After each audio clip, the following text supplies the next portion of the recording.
Hey there guys, welcome back. Today in this video I'll be reviewing HavaQuest 2.0, which is Android 9 Pie based ROM for Redmi Note 4 and other devices.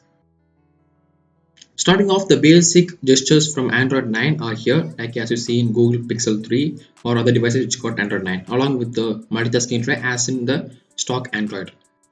These gestures work perfectly fine as they should in a stock Android device, and I used it for more than 3 months and they are easy to use and they are perfect. Moving on, we have the notification tray and toggles as in Android 9 stock. The toggles here have different color because in HavaQuest 2.0 you can change the color of the toggles, and it is in black because I have set the default theme to black, which is available in HavaQuest 2.0.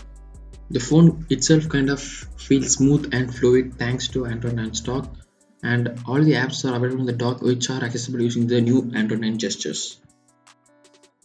There is this dope animation when you press the navigation bar, and long pressing this will activate the Google Assistant which is inbuilt with your device.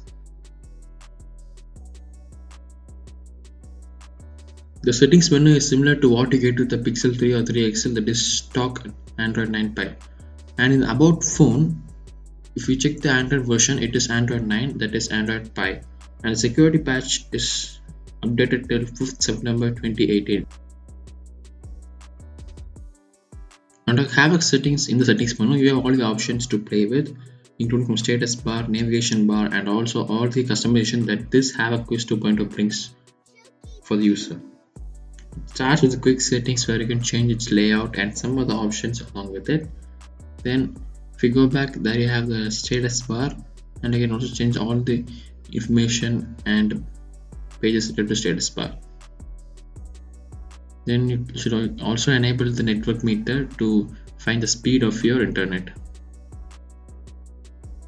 Then ambient display is a new feature that is brought to Android devices with Android 9, so that is also available here.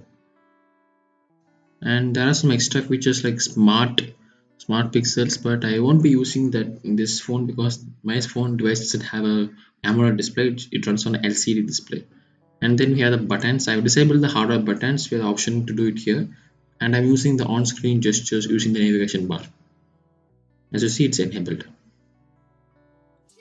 Then we have the gesture settings. It has all the system gestures to change that.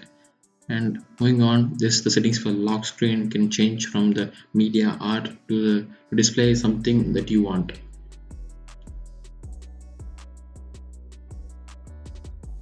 Moving on, then we have the weather widget, the recent tab, and notifications. You can change the notification light color for each and every app if you have notification LED. My device has, so I can change that. Then weather is used to change the weather settings, but I'm not going to use it here. And then animations, these are best not to be troubled with because this will affect your system's power and performance and definitely battery. Then other settings are like miscellaneous. You don't want to mess with them, IME settings and others. Then you have the system info, and there's a problem with the battery settings. You can go into battery saving mode, but if you go into battery mode, the settings app will crash. You can't go into battery to check out your usage. Further, you should separately search usage and then you should go into the battery usage. Going directly from the settings menu will crash the app. So that's a bug in it. You also have Google Status offering digital well-being, which is basically an app that monitors your usage of different apps on your device. And it also shows information like how many times you unlock your device in a day and the number of notifications you have received.